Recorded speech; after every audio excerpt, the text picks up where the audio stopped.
I think you don't owe them nothing but knowledge, wisdom, and understanding. A little love. Hey, now y'all go ahead. Yeah. A little guidance. I know. Mic check. We do. Oh, his live. Oh, his live. Give leadership. So one day we want to grow up and have their own household as men and women, and at least they'll see an example. From a man perspective, especially if you got a boy. And a young lady, you see how a man leads. How she's it's because they've been waiting for me to do stuff like this. They be wanting me to tell the truth all the time. I don't. I just shut down and not say nothing because I go through it. That's my thing. I go through it by myself. I go through it by myself, and then when I come out, I tell look, I just made it through all this. Now look at me, because I feel like I was like. It's like so, when you watch a kid run. I'll wait till it's a lot. That's how you do it. Let them figure it out. Let them get up. Because the minute you run with your emotional energy, they start crying and then give them an opportunity to fail. You know, especially your young boys, ladies. I know we are nurturers. You have to give your young boys an opportunity to fail. My kid walked off of the slide yesterday, like. Whatever you're picturing, yes. He just walked off of it. Like, the slide slopes, and he just kept walking forward like it didn't slope. And he fell face forward, and I was so scared, y'all, but this was me. And he rolled over and, like, was kind of hurt, but he started laughing, and I'm like, we good. You good. Wipe it off, baby. And he was fine, but I bet he won't walk off. He ain't gonna walk off that slide no more. The topic is a good topic. What do we owe our kids? I think at a certain age, like we're talking about, for men, you need to sit down and talk to your sons and let them know the deep-rooted struggles you had or have. Because the sins of our fathers passed down to our kids. And a lot of things that you didn't fight or your dad didn't fight, it all just keep trickling down, and now your kids, it meet your kids in them dark places. And they don't know what they're dealing with.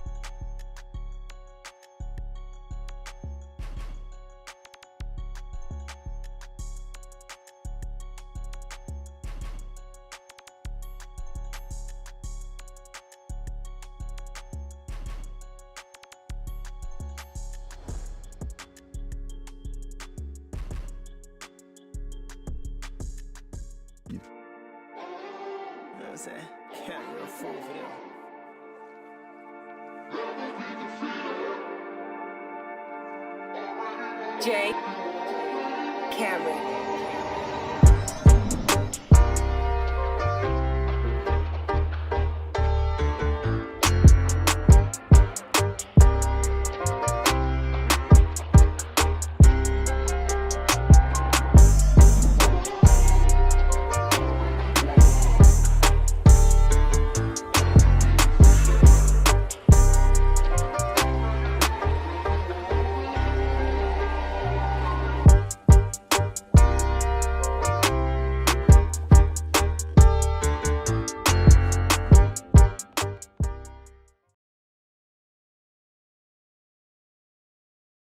Lady, how's everybody doing? How y'all doing?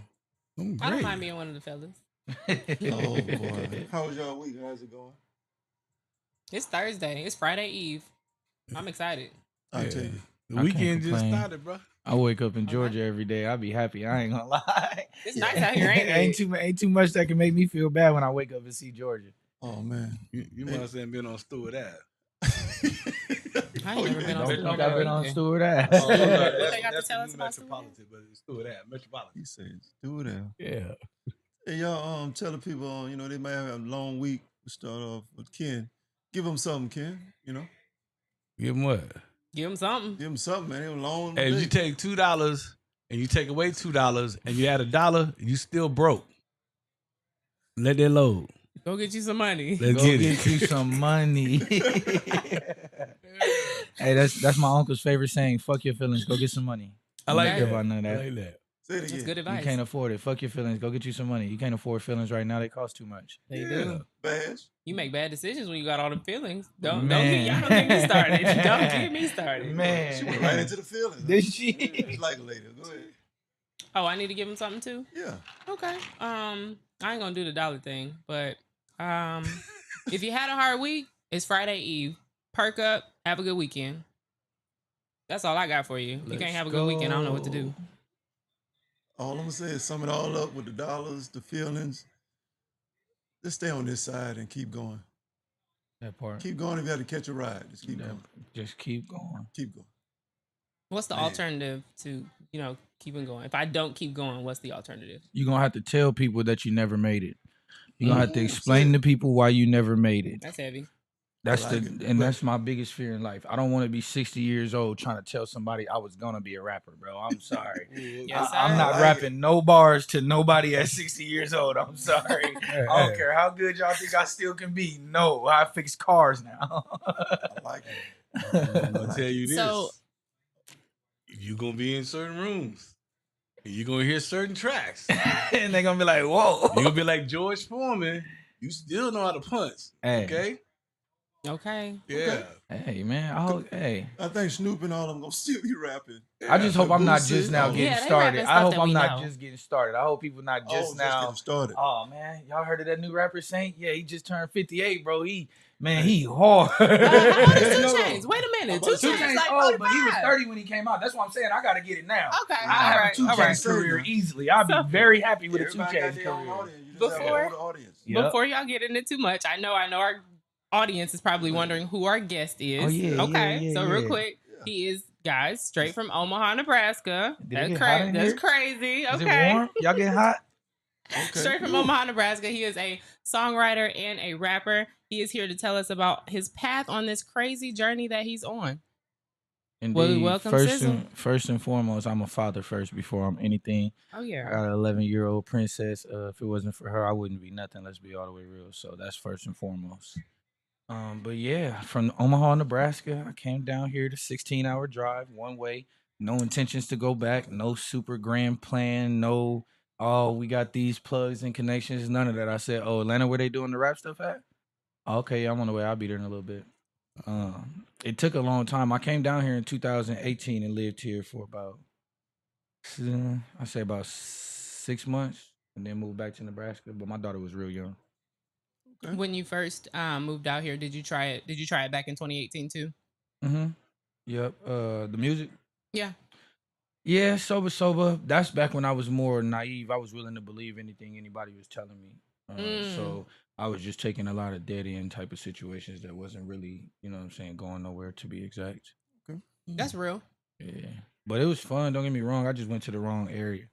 When I moved down here, my auntie called me one day and said, you need to get out of Nebraska. You ain't gonna never get nowhere up there. Just come on down here to Georgia. So a couple weeks later, I called her like, all right, I'm about to get on this bus in 3 days. I'm coming down there. She like, all right, call me when you get down there. So I made it to about Kentucky and I called her. She hadn't answered from Nebraska to Kentucky the day I took the bus. Oh, man. And when I got to Kentucky, she texted me back and said, I ain't got no room. My husband's family just moved in. Okay. Yeah. So I was chilling at a Wendy's for about 4 hours. And one of my friends on Facebook hit me and was like, I got people down there. I mean, they said you could sleep on their living room floor, but they probably going to charge you. I was like, well, I got nothing right now. I'm going to have to. So, for the people that are just tuning in, we're on SingletonBrownLive. We got this young man, Sizzle. Before we get into his deep story on the title is The Ugly Side of His Dream. Man. And we can put our hour in there, not just his dream, our dream. There's always two sides. So you got an ugly side and good side. And he didn't just get here by himself. He didn't just get here without happenstance. And it was not a straight line. Definitely. That's what we about to talk about. So like always, like, subscribe, follow. Singleton Brown Live on all platforms. Check us out. We're also on Roku TV. Download the app, Gift TV. We coming to a stage, a platform near you. We're going to get into this story. The ugly side of our dreams. Go ahead, Mr. Sizzle. So, if we're going to start it... Wait. Did you realize what you just did? Yeah. Has anybody ever did that? Nah, I ain't gonna lie. Mister. I wasn't prepared for that. Prepared for that. That was smooth. I felt like, you know how Jennifer Hudson be doing the little song before the people come on her show? That's how that felt a little bit. I ain't gonna lie. That was smooth. Before I can't start. I was about to accidentally start it in the middle in Atlanta. It didn't start in Atlanta. It started in 1999 in Pleasant View Projects in Omaha, Nebraska. I'm sure you know where that's at. Pleasant View Projects, y'all. Oh my goodness. Yeah, We're not gonna go where he from. She look, okay, she. but it's crazy. I'm not one of them. Let's not. We was in the off territory. I'm not one of them. But anyways, yeah. So it started there. It used to be real dark inside. I didn't know until I was older that we didn't have electricity. So, but I hated it. So I would always be eager to go outside during the daytime. But because we was in a neighborhood where my family was in friction with the people who was in that neighborhood, it wasn't really safe to be outside all the time. So I had to be out there with my big cousins and stuff like that. So when I went out there with my big cousins, I'm like, I don't want to go back in there in the dark. So I got to figure out how to be like y'all so I can stay out here with y'all. Yes, sir. So the first thing I figured out how to do was all of them standing around in a circle rapping. And I noticed real fast that they just making the last word rhyme with the last word. Hold on. So I started practicing in my head. And once I finally got a little break, I spoke up and I rapped and everybody stopped and everybody looked at me and something in my body said, yo, I want people to look at me like that for the rest of my life. I just mattered right there in that second. Everybody cared. Everybody thought I mattered in that second. So that's where the whole dream started from that day, just being a little boy that didn't have no attention. And I think the reason I was yearning for a dream like that or for that feeling is because my mom left as a baby, 5 months old, 6 months old. She gave me to my dad and was like, "No, I'm cool." And then my dad was in the streets. So everywhere I went to, everybody around me had parents in the house. Yeah. And I just had people's parents that loved me. You know what I mean? Yeah. So it just started me off yearning for that acceptance. Like, you matter. You matter to me. So I found it in music first. That's real. And God cursed me and he blessed me at the same time. He let me see it in my head. He let me see me standing on stage in front of a bunch of people. All of them got flashlights on me and they chanting my name. Back then it was Saint. I didn't know that all the work that was going to be entailed. I just knew, hey, God said this is where I'm going, so that's where I'm going. I don't care about nothing else. So I never made a backup plan. I knew they wasn't going to teach me how to be the biggest rapper in school, so I didn't too much care about that until I think 8th grade, when my grandma told me, you'll be the first person in my lineage that graduated from high school. And then that's when that became a badge of honor. That's when I was like, okay, all right, bet. That's something that everybody else ain't got. I got this one. So I made it my point to graduate. I still hated school. Couldn't stand it at all because I felt like didn't nobody care about the fact that I wanted to be a rapper. What you really wanted to do. They want me to be a worker. I want to be the boss. I want to do something that makes me happy, that I love to do and make my own. I don't want y'all money. I want my money. That's for me in the world. You know what I mean? So, and I understood that when I was young. So it kind of stinted me. It kind of held me back because I had glasses on. I had the dream glasses on. I couldn't see reality enough to be able to grab the tools that I needed to make the dream come true. I wasn't here in the real world with everybody. Yeah. And that's because of how traumatizing it was. I knew if I closed my eyes and thought, then I can go to dream world and I'm bigger than Lil Wayne. Yes. And behind my eyelids out here, I'm just somebody's son. You know what I mean? So I think that's where the dream started. And that's what furthermore took me to the accolades that I've achieved, which is why I don't really talk about the bad things that happen in my dreams, because I have achieved a lot of great things that people from where we from don't achieve. So I don't ever want it to come off sounding like, poor me, why me? Because nah, bro, like Boosie pulled up on right after he got out of jail. Boosie, oh yeah, pull up on me right now. You know what I'm saying? So it's not nobody else get no call saying, hey, pull up to my house, and you walking into a room full of celebrities. Yes. You know what I'm saying? So like the way besides Terrence Crawford, I guess. But so the way I see it, I don't have a bad story. I just had some real messed up things that happened in my story. It builds character though. And it sounds like it gives you so much more substance. It gives you so much more to talk about in your lyrics too. Definitely, for sure. I ask you a question, bro. What's up? So what was the lowest moment in your journey so far? After my dad passed away, I was in my room on the floor doing coke, begging God to help me quit doing coke. He told me to flush it all down the toilet. I told him no.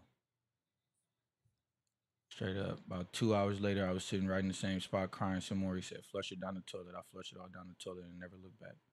That was December 2nd at 4 o'clock in the morning, 2022. So like the prodigal son, you came to yourself and had that conversation. Mm-hmm. And that conversation saved your life. Yeah. Yeah. Saved my life, saved my daughter's future. Yeah. So speak to somebody, man, that might be going through something, that might pass by this video and might be going through the same thing. It don't work without God. Yes, sir. You can believe whatever you want to. It don't work without God. If Yes, you're not sir. willing to face God and talk to Him, it ain't. It's like this. Like Cat Williams said something that stuck with me last year in January. I want to be friends with God at the end of all this. So I want to make sure all the actions that I do in my life is going to put me in a position to shake hands and God tell To be somebody, his yo, friend. this is my homie.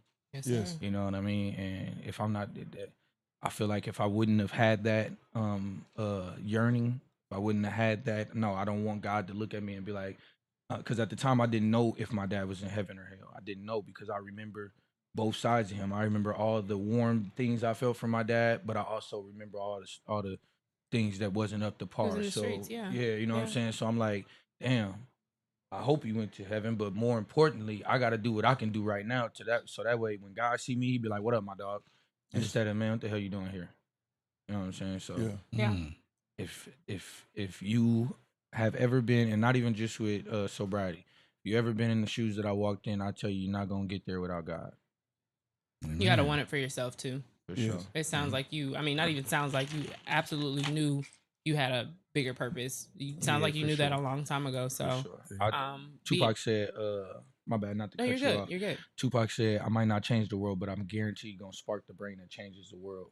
And it was like electricity the first time I heard him say it, because I like he literally sparked my brain. I was like, oh, he was talking to me, and he was dead. He had been dead for 10 years. Yeah. When I first heard that, That I was spirit like, lives damn, on, he was for talking sure. to me. Okay, cool. So ever since the first time I heard that, I've always known, yo, you have to talk to the people that's not gonna tell their story. You got to talk to the people that did what you did, went through what you went, felt how you felt, most importantly, and they're never gonna tell nobody. You gotta say it for them. That's the reason I created truth music. Like a lot of people, I feel like are a part of truth music, and they just don't label it that.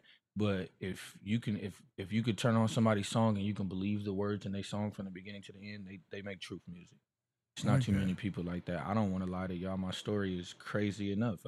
The story sounds like a lie in itself. So, man, I had a question. Well, you done answered like two of my questions before I can ask. Yeah. Like my first question was gonna be, what's the motivation? But then I'm listening. Yeah. I can hear what your motivation is. yeah. You see what I'm saying? Then my second question was gonna be, okay, about your content. Like, what do you want to leave? What do you want to give to the younger crowd, to the youth coming up behind you? And I'm listening. You want to give them truth music, like. So I'm just gonna shut up and listen. But I can't answer that second question for you though. When my whole life I've been putting on a mask, trying to be accepted by people. If you younger than me and you listening, be yourself, because you're gonna spend your life trying to be something, and you're gonna when it finally comes to a point, you'll realize that you wasted all the time that you could have spent being yourself. And you don't got that time no more. My dad tried to be the biggest, most flamboyant, the richest, and the most. I'm the best rapper. I got all the girls. I got the flyest clothes, everything. I want to be everything that I seen look cool. So I learned from that to tell anybody younger than me willing to listen, cool is you.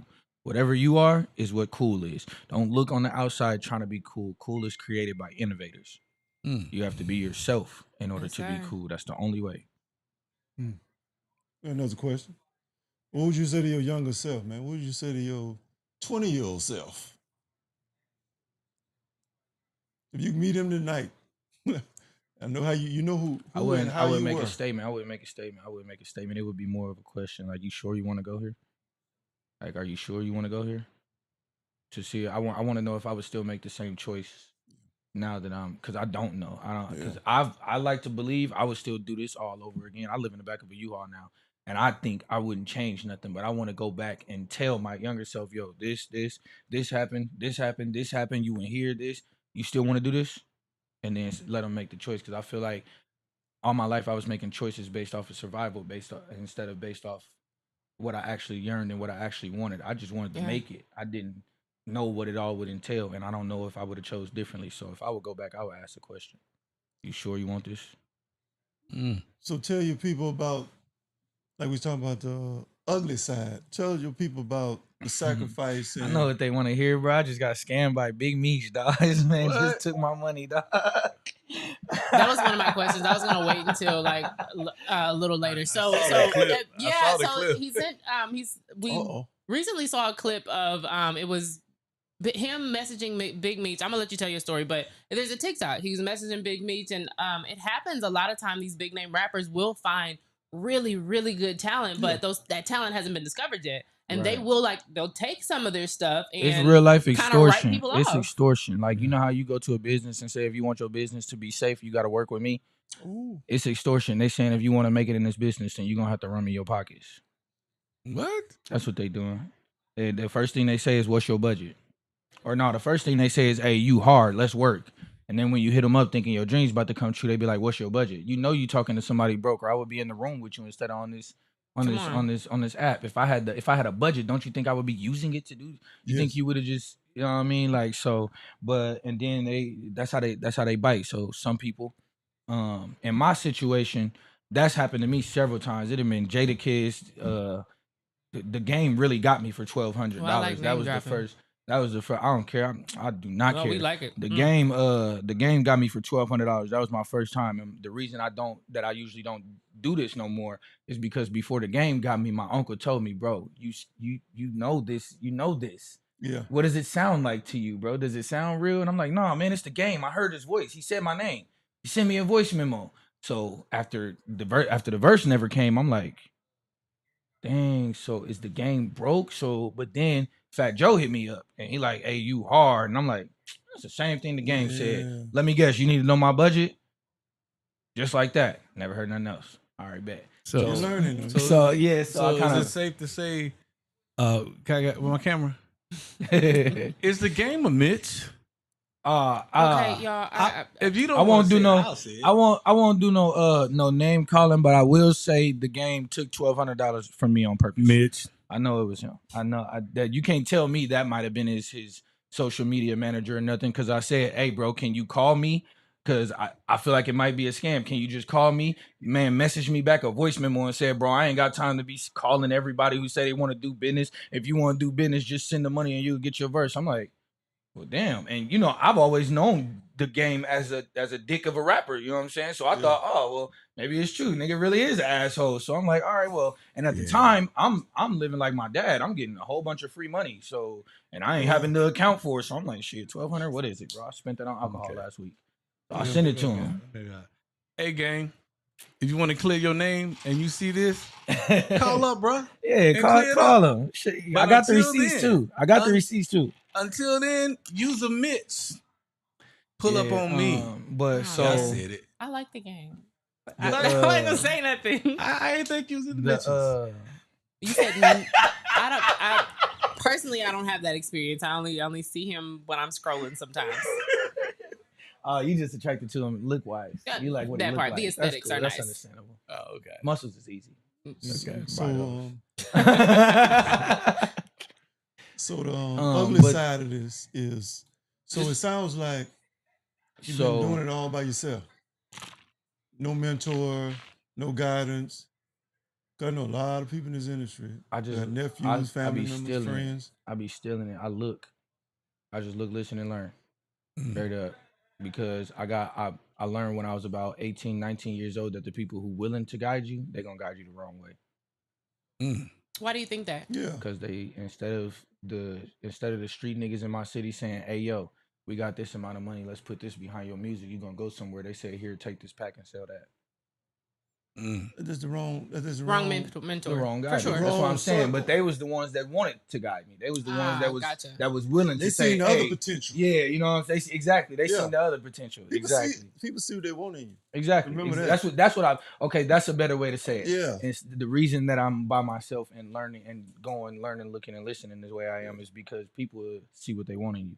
People will see that I'm eager and that I'm a go-getter, and they'll send me to the trap instead of sending me to the studio. Yeah. Yeah. You know what I mean? Yeah, we me and that man sitting on side. We got stories. And we might look like we do. He said, hey. Oh, now him still hard. I don't know. Hey, I'm about to. I don't know. What story? What story? We give you one. Go ahead. One story. Our studio time was like $30 an hour. Okay, back then, and I started going to the studio. and Leroy was the producer. He ran the boards. He did all the beats. He did everything, right? Mm-hmm. And I won a contest for the Metropolitan Urban League. They had a contest, so the winner got a recording contract. I never signed the contract because I ain't like the language in the contract, right? Mm-hmm. But after I won the contract, and next time I came to the studio, Leroy was like, "You don't have to pay no more. It just show up, and that's what it was." And then we lost the studio, and then me being who I was, I went and made a whole new studio. Like we went from analog to digital. Our first program was Intertrack Platinum. That's crazy. For those of y'all that don't know what he's talking about, you'll never know. Yeah. You'll never understand that. Yeah, I mean, we were like, "Ooh, my God!" But yeah, we had a Kai 12-track recorder, right? Yeah. And we went from that to a computer with 64 tracks. It's like, what? Oh my God! And you mean to tell me I could just press stop and then start recording right away again like it's nothing? Yeah, punching in, man. That was a good one. Yeah, my dad had a Roland XP80. XP, I know that. And I got a pair of headphones that had one of the mics that came from it. And I hooked it. My dad didn't even know you could do this with the keyboard. He didn't know you could hook the headphones into the mic jack and record in the headphones. So I'm sitting in my room. Yeah, I'm sitting in my, and the only reason that I knew this is, I swear, the only reason I knew this is because in my head, I had this little flip phone, a Cricket Kyocera. And you could put the headphones the headbuds that you stick in your ears, them black ones that broke as soon as you got them. Yeah, you could put them in there, but you could put them in the other hole and you could talk into them. So I'm like, wait, a little thing like this. All right. So any one of these little things that say aux in, if you got a microphone, you could use it to talk into. I ain't got no studio. I don't know where a studio is or who got studios. I don't know nothing about it. All I know is if you press record and play at the same time on this side and play on this side, then you can rap on a boombox and hear yourself. Wow. So because I knew that, when I figured out the auxiliary in thing, I'm like, wait. So when my dad left his keyboard in my room, I'm just sitting in there, and one of the beats that he made, it's a C chord, doom, doom, doom, doom, doom, doom. But I just play that over and over, and I write to it. And one day, when I figured that out, I recorded over the beat that he had made on the piano. And my dad came in the room. How'd you record that? How'd you get your voice to come out of there? And I showed him, and I was like, yep, I'm recording from now on. So every day I get good grades. I'm talking about I'm cleaning up. I'm babysitting the kids whenever I can. Dad, can you put your piano in my room for me? Yes. That's all I want. I just want you to put the keyboard in my room. First teacher. Yeah. First teacher. What's your dad? Yeah, my first teacher. In music, yeah, for sure. For sure. My dad, if he would have ever been heard, he would have been an icon. My dad was the Great Gatsby. For real. Y'all ever seen the movie Catch Me If You Can with Leonardo DiCaprio? Yes, I love that movie. That's my dad. Wow. Ooh, wow. Nah, once he skipped and got to the check shit, that's my dad, I swear. Yeah. So I used to run paper. So he in the 90s up until 2001 when he caught his bid, we was rich. I didn't know what broke was like. I mean, we got brand new shoes. I felt like the mall was a part of our house. Yeah, we was there so often. So, and then when he went to jail, that's poverty hit the next day. Ooh. The day after my dad went to jail, literally the next day, my grandma and all them, they started beefing with my stepmom. So now they moving out of the project unit we stayed in. And you would have, this in South Omaha, you would have never known. We stayed right across the street from the corner store on S Street, the white store. The little white. You on F Street, okay? On S Street. You know where the YMCA at? Yes. And the Girls Inc. Yep. I stayed directly next door to Girls Inc. Okay, I got you. Yep. Right where the projects restarted. You said next door to the Girls Inc. We good, But so my dad had cars. He had one of the first. Remember when Ford Explorers first came out? Yeah. My dad had one. Wow. He had a Cadillac Sedan DeVille. He had a 1971 Chevy Malibu. He had the 1995 Bronco, all black, and a K5 to match it. This in 2000. He had a Bronco? He had a Bronco and a K5. The same exact color and everything. The same kit. He had a Chevy and a Ford. Literally, same exact thing. Don't know about that. OJ's Bronco. He had OJ's Bronco. The same one. His was just black. Swear to God. But then the next day, after my dad, because one day we came home from school, and my dad didn't come back all that night. So me and my little brother asked my mom, is dad out of town again? And she like, nah, he in jail. And you like she said it with anger. Like she said it like she couldn't wait to tell his kids he in jail because she was mad at him. So and that stuck with me for years. Those words and her voice That when tone, she said it, the tone, everything. I can hear it right now, literally. She's like, "No, he in jail." And like me and my little brother, like we broke. Like what? Yeah.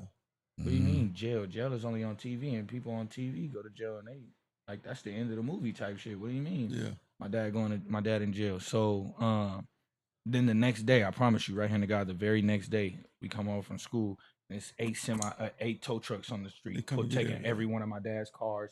They came in the house. They was taking clothes, TVs, all type of shit. So and then my grandma family moved out, and my grandma and my uncles, all my dad's brothers and sisters, they all moved out. Now I'm just with my brother and his mom and my little sister. His mom get a new boyfriend while my dad in jail.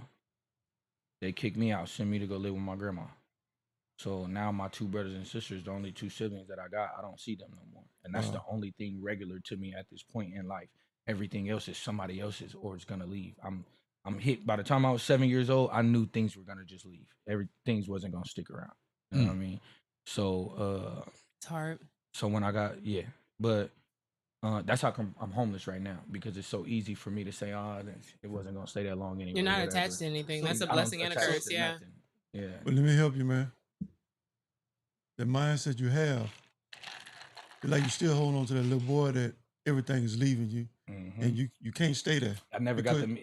I know that too. That's what I've been learning this last year of my life. That's how come I came down here, because I'm like, bro, you keep staying up here where it's comfortable, you're gonna stay attached to the little you that you can't. He's never coming back.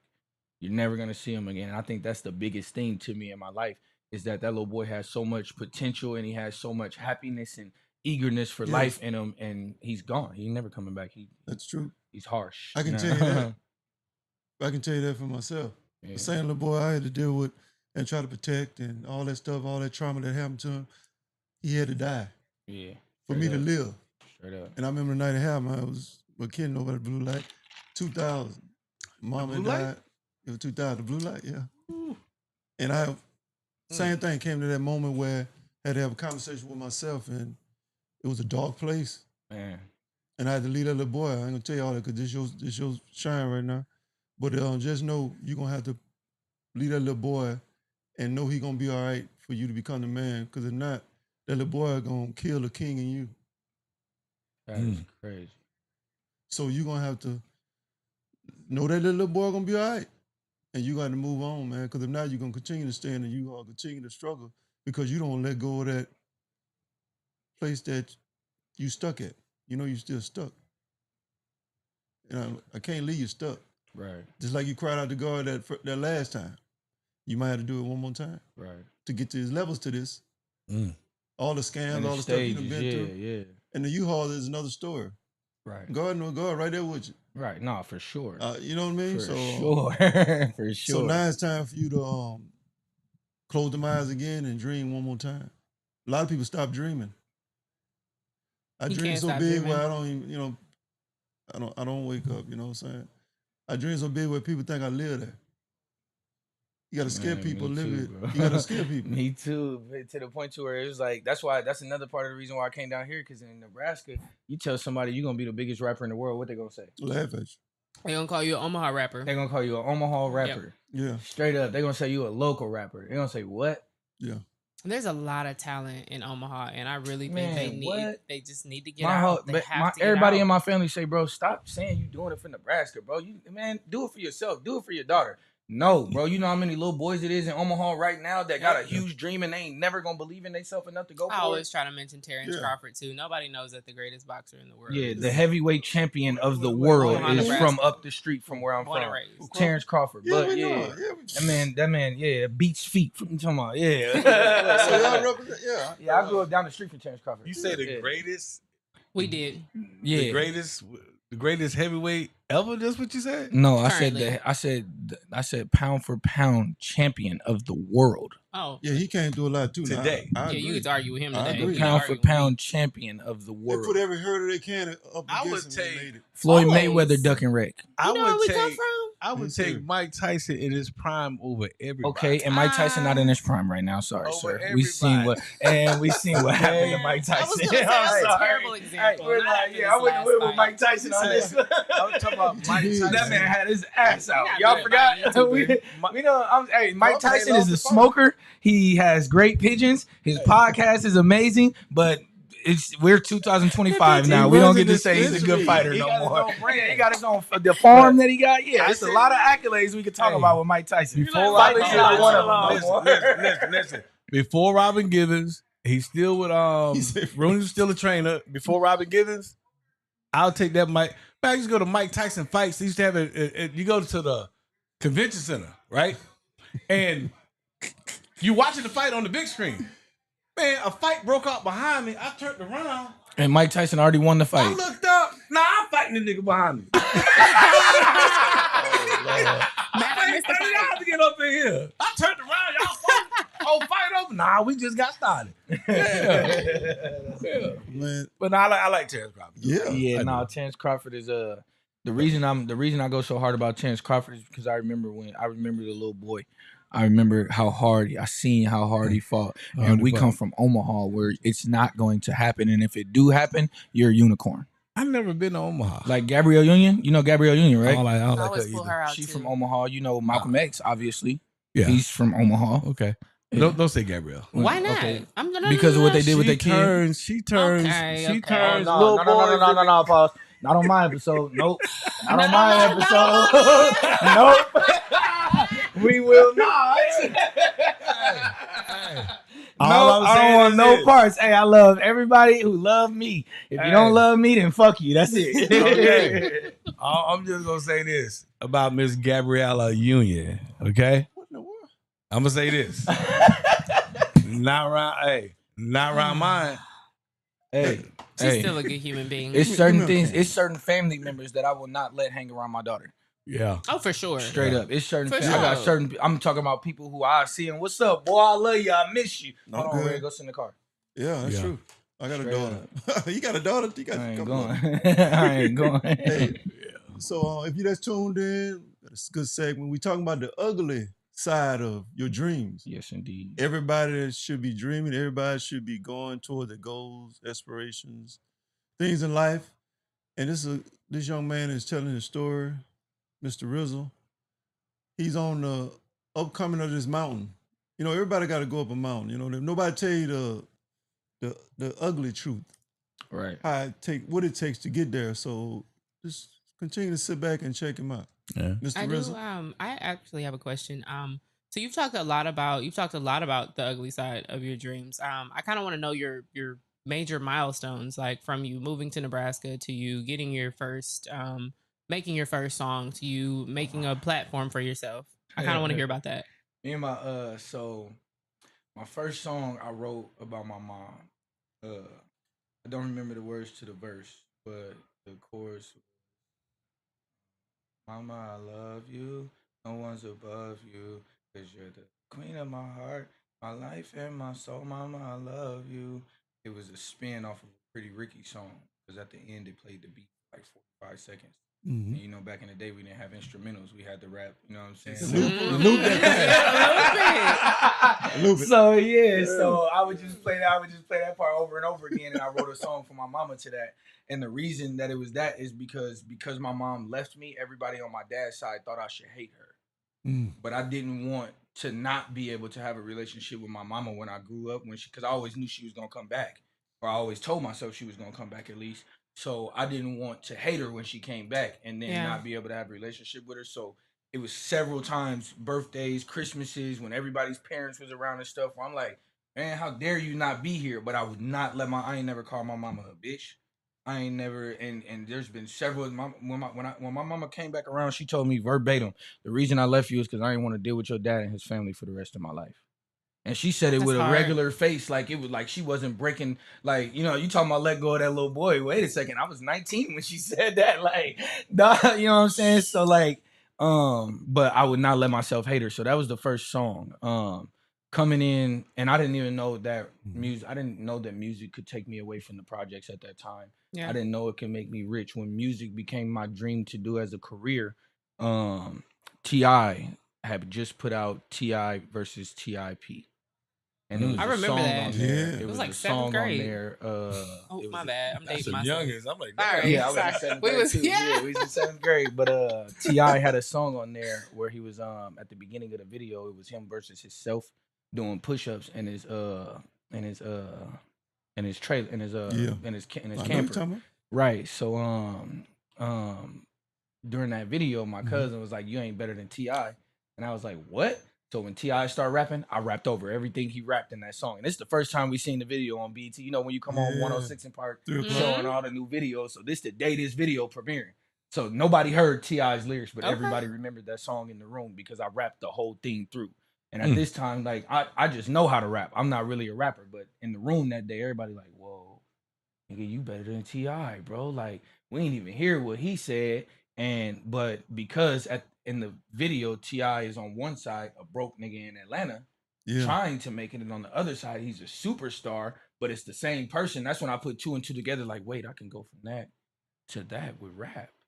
Yes. Oh yeah, rap what I'm doing. Oh no, I don't want to listen to you. You just teacher. got to be in the right What room. you talking to me about math for? No. As soon as I realize you can get there off rap, I'm like, nah, yeah, I ain't trying. No, mama, I'm sorry. I don't want to hear none of that. No, I'm sorry.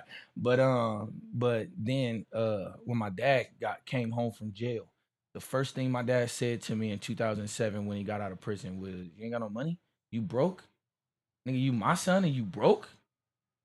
And I just looked like, what? Oh no, I don't never want to not have no money no more. I didn't realize until last year that me yearning to always have some money because of my dad was gonna keep me broke trying to make some more money. I never knew that. I didn't understand it until I'm like, damn, bro, you've been chasing money since your dad told you can't be his son and be broke, nigga. That's a How hard long you conversation. gonna chase it? Like, you know what I'm saying? Like, how long you gonna go chase the money? Yeah, But chase the purpose. Wow. yeah, Chase exactly. the purpose. Yep. Yeah. One of my uncles, we don't really too much talk no more. He don't like me no more, but he told me some of the realest. He told me some of the realest shit I ever heard a grown man say. He said, "Don't chase no money, chase your dreams. Everything else gonna come." So I hold that with me every single day forever. Now, I got a question. Why your uncle don't like you no more? Yeah. Because he gave me some weed and I never gave him no money for it. Oh, Yeah. okay. We need to send him. Look, talk to your uncle and say you're gonna send him some money, man. When I Fix get when that. I Yeah, get put back, that listen, back. That's There you go. crazy. There I you go. promise you, and you already know this. This is Thank why I you. refuse to talk Fix to you. this. When I get right, I'm going to give you your money. You know damn well I ain't never owed you no money and not paid you How back. much you owing, man? Huh? We gonna get you. How much you owing? $800. Okay, we gonna fix it. What you buy? Wait, wait, You got a we gonna do pound. what? You got a No, pound he up gonna- there. Okay, so before I left the town, before I left the town, I was in a situation to where he had already gave it to me, and Yeah. then something happened in the town to where You had to Understand. spend it on I something couldn't else. really move around how I needed to. So Just let him know you're gonna square him away. he know I'm gonna square him That's away. it? He know I'm gonna square him away. Yeah. The plan was for me, him, and my uncle to come down to That's Georgia. your brother? That's my little brother. Oh, okay. He wanted to wait and stay up there and sell a whole bunch of weed and make money. My nigga, I'm trying to go down here before I be 40 trying to become a rapper, bro. Yeah. Yeah. No, I don't care if I don't have $1,000 or $100,000 to go down there and set up a life. No, if I got to go down there and be broke living in a U-Haul, bro, I'm going down there. That's where I have to go. So, so his anger comes from the fact that his nephews is in Georgia doing what we were supposed to do, and he not down here because he was mad about some money. You tell him you what love it him. is. That's all. You know, I love you. That's it. I love you, gang. I'm You good know at I it. love you. Uncle keep Ball, going. I love you. If you listen to this, if That's you it. hear this, I'ma always love you. Your That's head's it. still big as hell, my nigga. That's it. You so you seem you're very headstrong. I actually admire that about you. Like no matter what, you see a goal, no matter what the obstacle is, you're like the goal is the goal and it's not going to change. Mhm. So I guess where does that come from? You get the motivation, yes, from your childhood self, but as far as today, like how do you?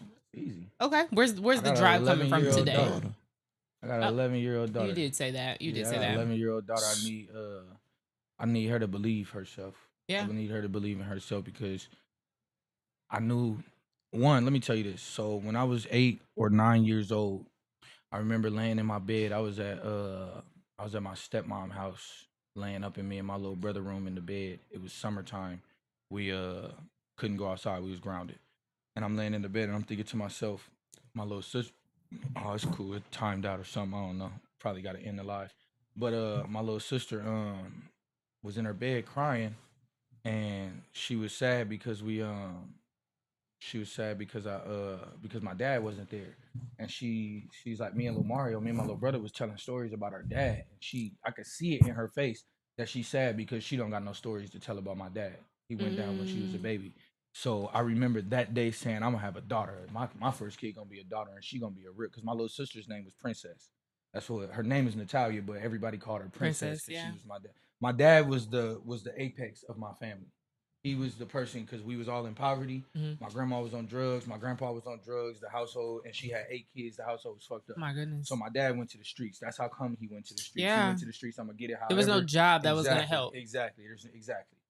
And it's Omaha. You know what I'm saying? So they ain't hiring you anyway, nigga. So he went to the streets. And he fell in love with it after he got his first couple $1,000. He said, "Oh, this fast money, nigga. What? We got food in the house. The lights is back on. Mom ain't tripping. My dad, though, he mad at his dad. Nigga, how you leave us like this? You ain't. Matter of fact, you ain't even welcome here no more, nigga. Don't." So my grandpa, my uncles kicked my grandpa out. Like when I was like probably 3 years old. You know what I'm saying? They kicked him out. Like we don't need you no more, nigga. You already you know what I'm saying. So he went straight to the streets, and then he did it like grandiose. I mean, like I say 1999, my dad had at least 200 racks, at least, and that's just me projecting. I mean, me thinking back like how much money I seen around, just based off of you know what based I'm off saying? of Just the stuff, based off of what I thought and what I seen. But so my damn, I just lost track of what I was saying. My little sister. So I told myself that day, I'm gonna have a daughter first, and she gonna be a real princess. She gonna know that her daddy love her more than everything in this world. So coincidentally, I had a daughter first, and when I had the daughter, I wasn't at all prepared, and I had just now realized how fucked up this world was. I was 20 years old when my daughter was born, so this is the first time I'm seeing the world for what it really is. I'm terrified. 100%. You gotta get it together. The only thing I can think of is this girl that I'm dating right now. Her and her whole family rich, so my daughter ain't gonna be broke. I just gotta stay with this girl. I'm 20 years old. This is how I'm thinking. So, but the girl ended up causing a wedge in between me and my daughter's mom. So while I'm trying to pull myself further forward, I'm pulling myself further back without knowing it. I'm not hit to none of this. Like, so you were young. So that's why I'm saying my motivation is to make sure my daughter not 30 years old saying, I didn't know. That's why I made those decisions. Nah, baby, you knew. I ain't going for none of that shit. You was being lazy. What you talking about? You know what I'm saying? Like, if my daughter don't make it, it can only be because she was being lazy. There will not be no other way. I will not allow it. True. So that's my only. I don't need no other motivation. That's it. That's a good why. I've got one more question. I want to know what your favorite song is. Like, what's your favorite song from yourself that you've made? From me? Yeah. 7 years old, the remix. 7 years old, the remix. 7 years old. Okay. Don't play that. I thought she was not on set. Don't do that. No, I'm gonna cry. Don't play that. Don't play that song. Nah, that's okay. That's that little boy. Yeah, exactly. I was talking to the little boy. Already know. You said 7 years old. Yeah. I was talking to the little boy in that song. Yep. And I talked to him all the way up until 60 years old. So yeah. Okay. I like it. In 2025, you say you talked him up to 60? Yeah. In 2025, 50, 60 look good, bro. I'm telling you. Hey, it doesn't look bad. Hey man, I seen it for the first time myself today. I'm like, you know what? You're right. Actually, we gonna have to raise it right here today. We gonna raise it. From now on, you gotta be about 80 to be old now. 60 not old no more. For all y'all YNs out here, 75 is the youngest you could be to be old. You know what I'm saying? Wow. You also, I think we're going to have our guests perform. Yeah, did we decide on that? Okay. Forgive me. I mean, it's I got some. Like I said, I make truth music. So if I buckle in my words or if I cry or something, you know what I'm saying, turn the cameras off. You good? Nah, we ain't doing no crime, bro. No. Hey, you go to the bathroom? Yeah, you know what I'm saying. No, for sure. We'll be like, cut. Cut. Yeah. What we gonna do? Do we know which song we're performing? You just pull up the beat, I rap. Okay. Not pull up the beat and we'll rap. I like it. Pull up the beat now. Okay. Rap. Let's see. Wait. You want to fix your live before you get.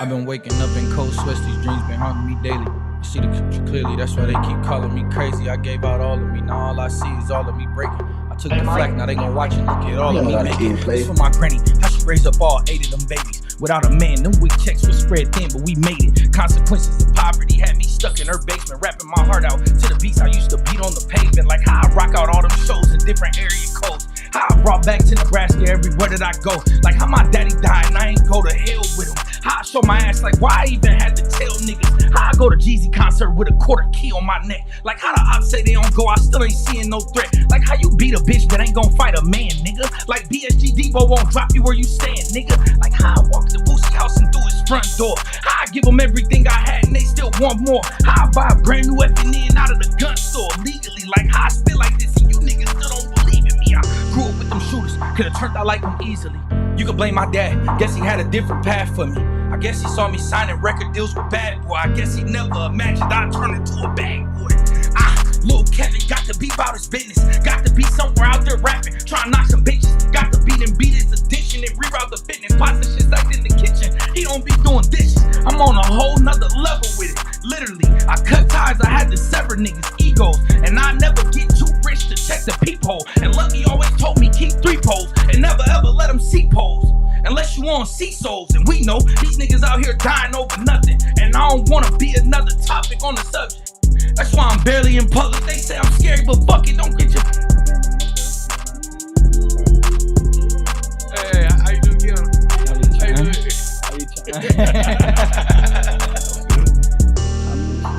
It was passionate. I love it. I love it.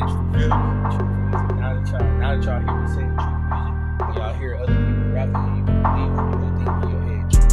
Yeah. You get some shirts, man. Yeah. I got guys playing on that. I got a whole clothing company. And I ain't never thought of that. That's crazy. Yeah. Oh, that's dope. How much you want, man? I don't know. How much you want, bro? How much you want, bro? That's just my gift.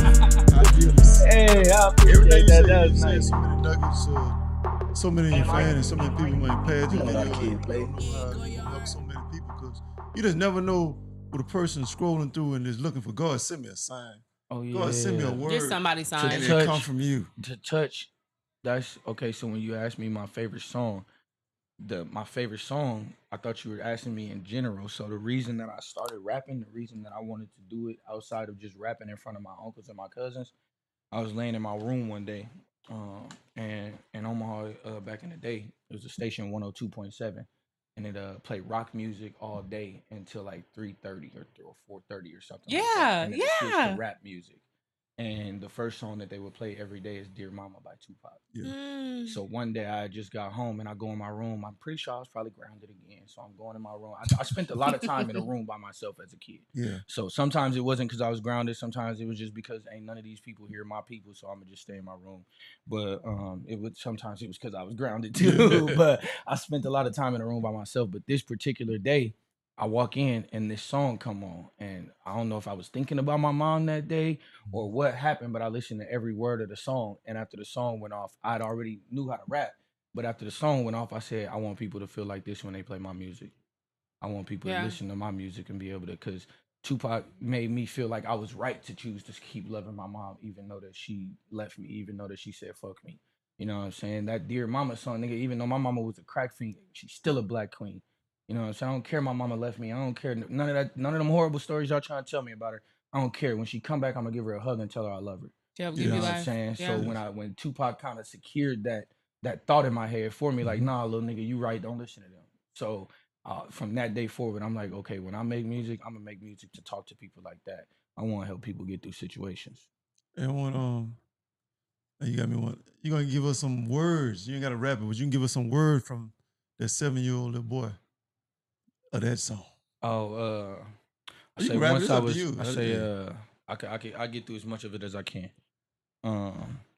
Once I was 7 years old. It was when I got home. When my mama said my dad just got arrested. Once I was 7 years old.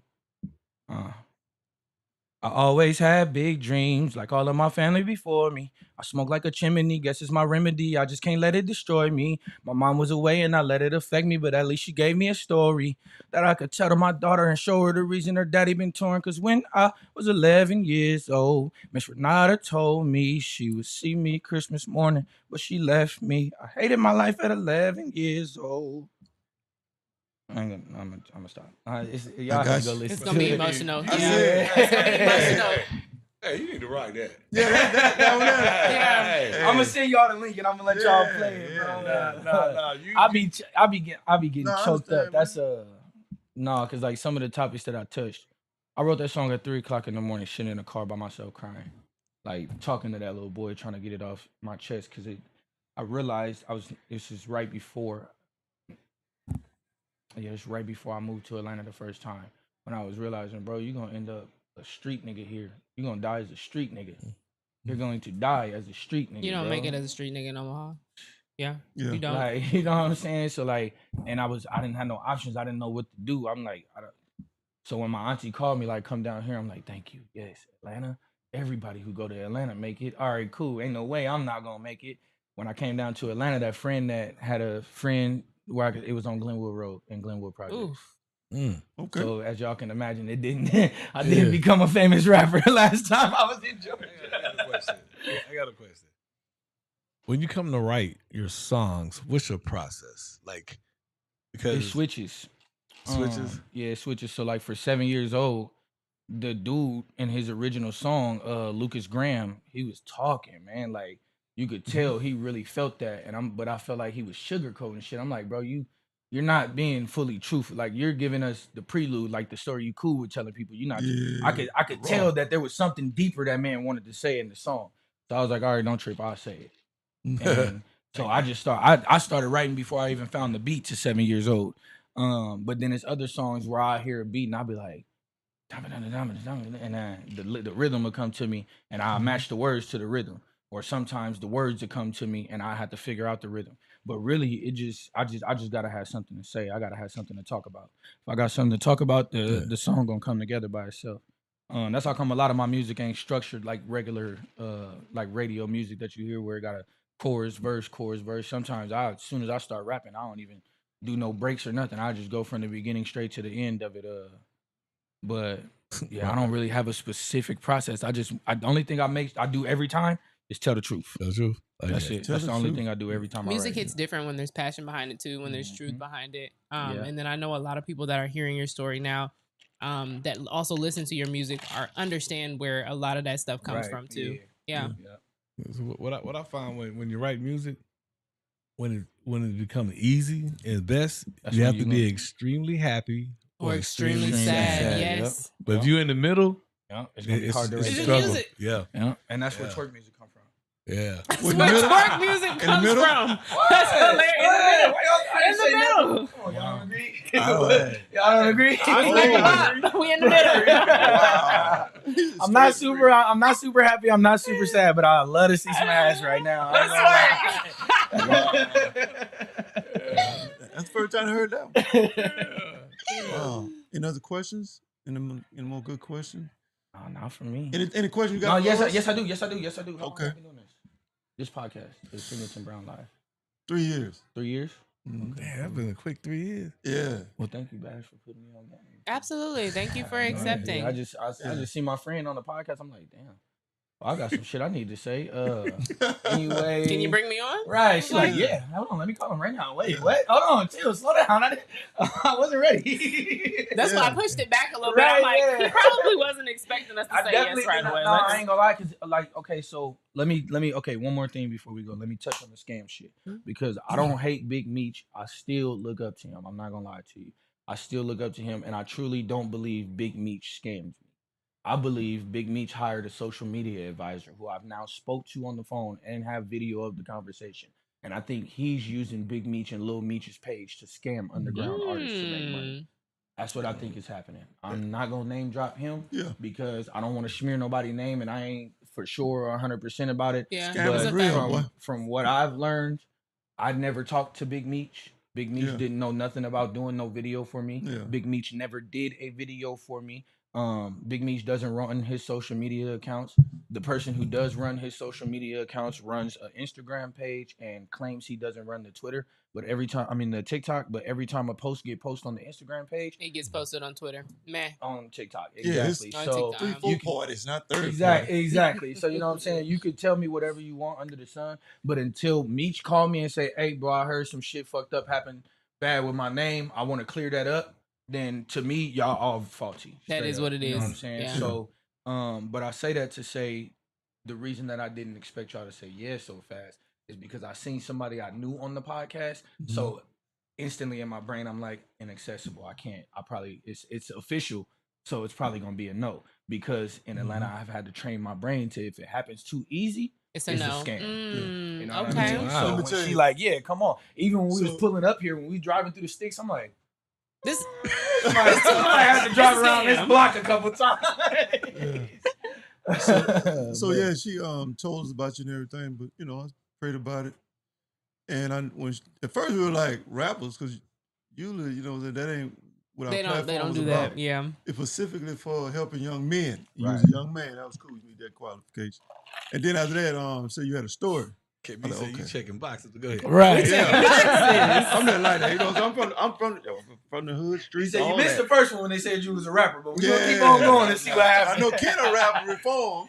Reform. The face. But yeah, you know what I'm saying? Once you say you had a story, I say, well, yeah, okay, we might have something. Because people need, what's your message? Because I don't know, even if you came on here, what's your message? And that's why my daughter's mom is my social media advisor, and she told me, nah, go on there and tell your story. Yeah. And be truthful. Every time. Stop trying to paint it like you just, because, you done did a lot of great things, but don't nobody know about what happened behind the scenes while you was trying to get there. Your story go is tell them. People don't even care about the great things. I'm being honest. I promise you, sad, bro. They just want us to be able to say, I knew him.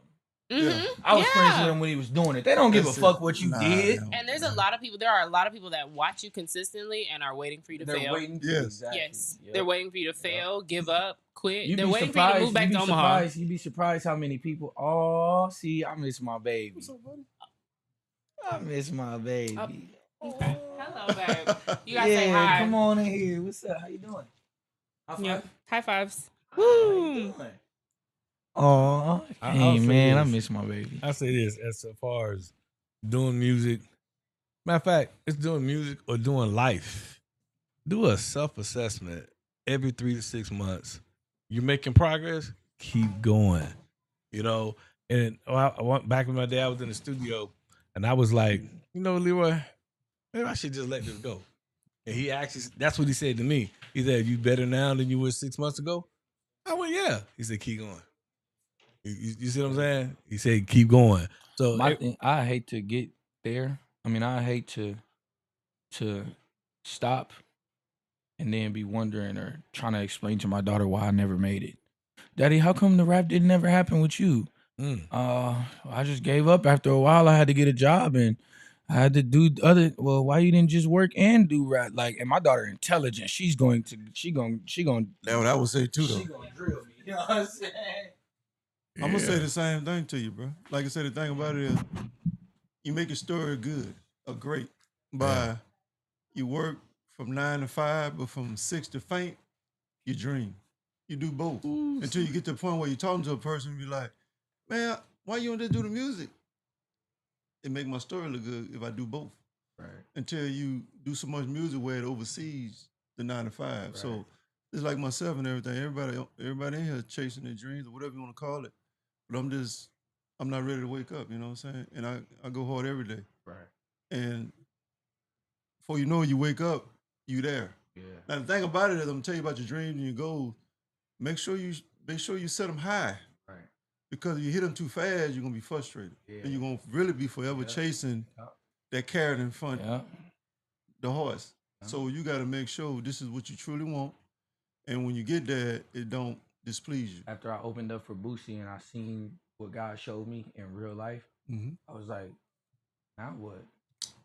I just performed in front of 8,000 people, and at the end of it, they were saying my name over and over again, but I'm broke. I don't have enough money to get home. Now what? I didn't plan for money. After this.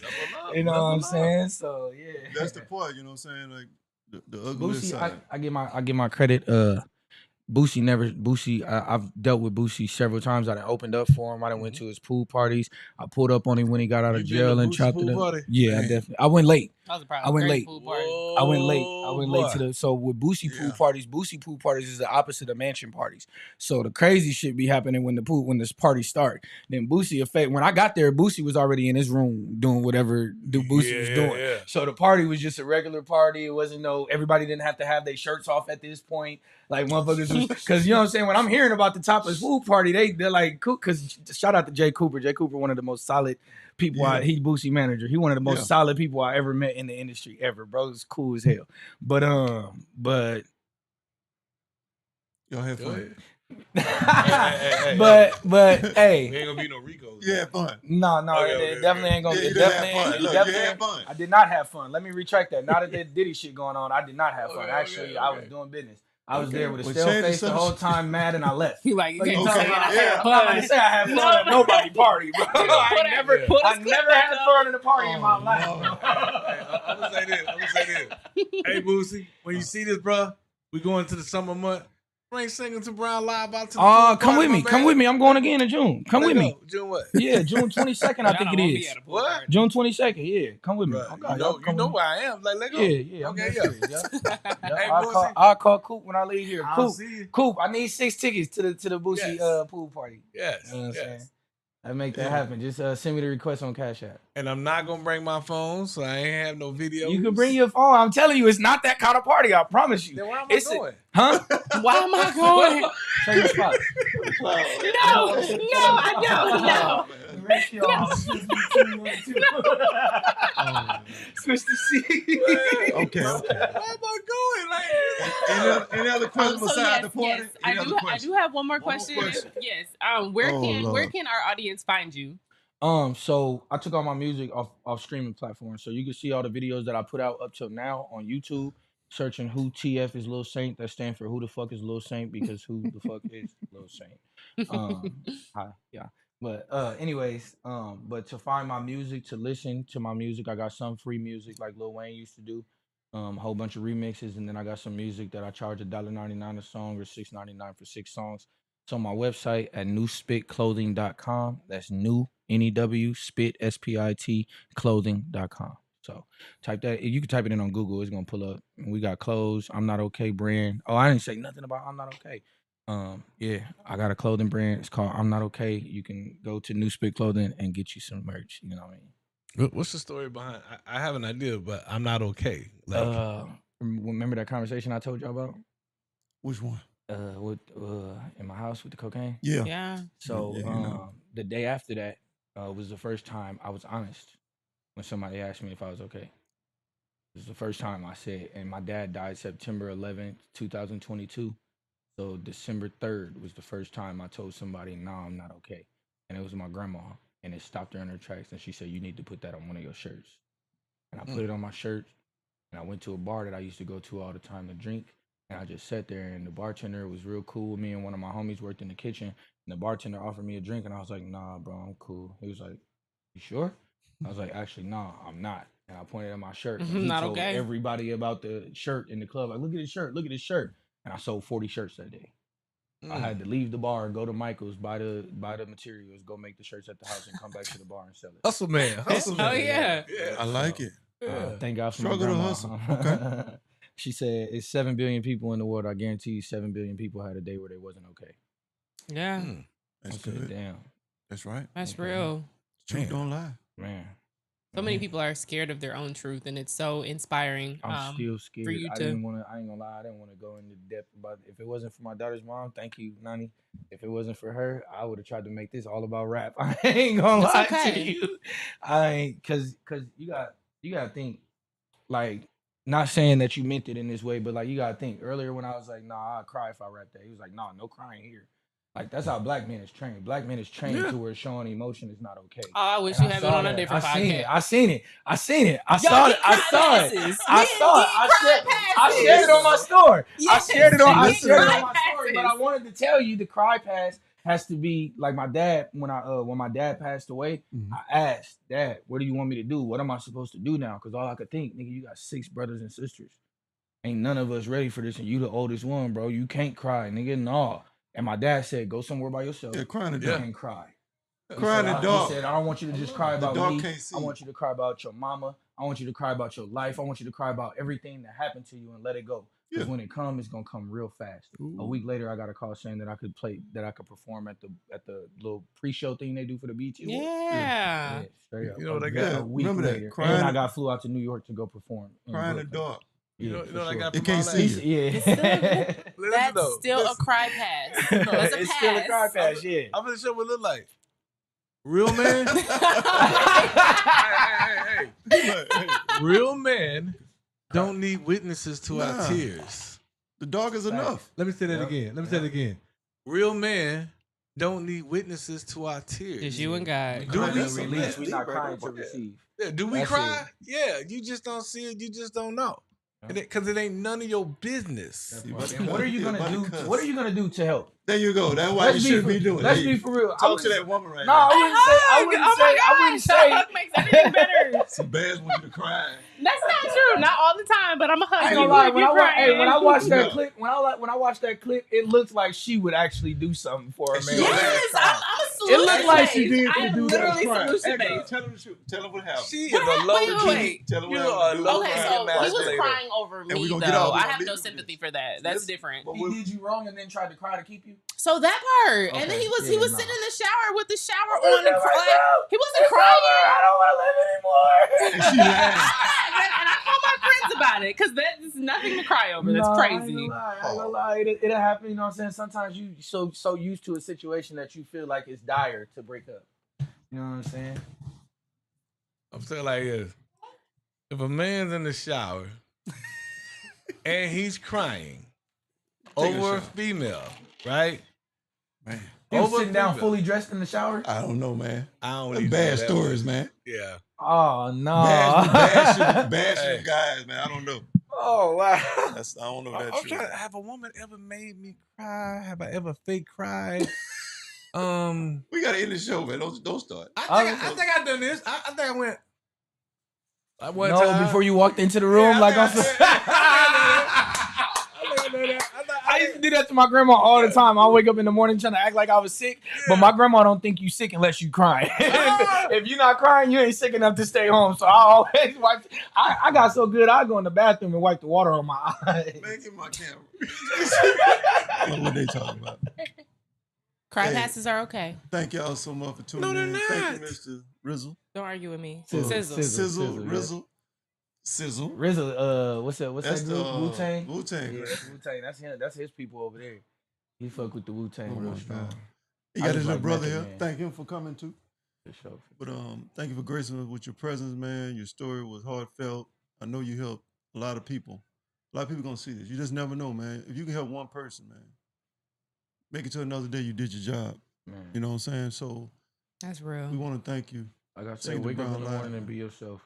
Yes. Cause you're gonna have a much harder life if you don't. I promise You you. want to leave you- some closing marks to your fans? I know that. I appreciate y'all for tuning in. I know y'all not usually used to be staying on live this long, so y'all welcome. I hope y'all do go follow Singleton Brown Live podcast, cause I be getting a bunch of juice, especially from Bash. She got so many opinions. So make sure y'all go definitely like, comment, Goes and with the subscribe personalities. on YouTube also. And then yeah, man, I appreciate y'all for having me on here. This is crazy. And tell your man crying the dog. Tell him. Y'all want to come see the U-Haul? We got couches and everything. Oh, man. Lord. Can I tell you something funny? I came downstairs. I go, Who moving? You home from the crib. Hey man, you need to, I think that's his new. That's the hit right there, bro. Yeah, my cousin just told me when I was walking in the door. He like, hey, bro, you got to make the U-Haul album cover. You got to take a picture in that neighborhood. For sure. No, you With need the to start U-Haul. recording, and that's it. Man, From the U-Haul. that'd be hard because studios it's easy. The dream from the U-Haul. That's crazy. I want my cut now. Yeah, now you want your cut. He said, yeah, that one. I already That seen ain't that free. free. That ain't free. Real, that ain't free right now. That U-Haul, I'm like, Yeah. it's So new. you Hey, gonna y'all take stay a U-Haul, tuned. turn it into a studio. I mean, maybe not turn it into a studio, but you could put a portable studio. And you can back do all there. kind of stuff. Yeah, You can do whatever you Lil want to. Wayne It sound recorded- like Lil Wayne recorded the whole No Ceilings album in a hotel, like the Ritz Carlton. Let's think about you That's pull up. crazy. You pull up in a major establishment and get out the U-Haul, park that, valet that. That's different. Like, what is this? that's My crazy. home. That's And crazy because everybody's I got gonna talk about you. Everybody's gonna remember you. for a lure I'm just next saying. week for a walkthrough, right? Okay. And I told my cousin, I said I'm probably gonna have to hop up on tour. I can't pull up in a U-Haul, Why not? but I'm pulling up in a U-Haul. I'm here. Oh man! Hey, I want my cut, man. That Yeah, gonna we go going viral. viral. We going viral. What? We going viral. Yeah. Wrap it up. You know when you made it in the U-Haul? When you pull up in the 24-footer. Man. Oh, my yeah. The 24-foot Yeah, U-Haul. we gonna throw a whole shindig on That there. I throw an long-ass album release U-Haul. party on a 24-footer U-Haul. Our producer about to pull us out of here. Give me my camera. Okay. You know I did that before. Thank y'all for tuning in. Like always, like, subscribe, follow. Singleton Brown Live on all platforms. Check us out. Also on Roku TV. Download the app, Give TV. Who are we, man? We are Singleton. And I'm Brown. And I'm Bash. And And a sizzle Yeah. And we were live. today, right here. Peace. Bye.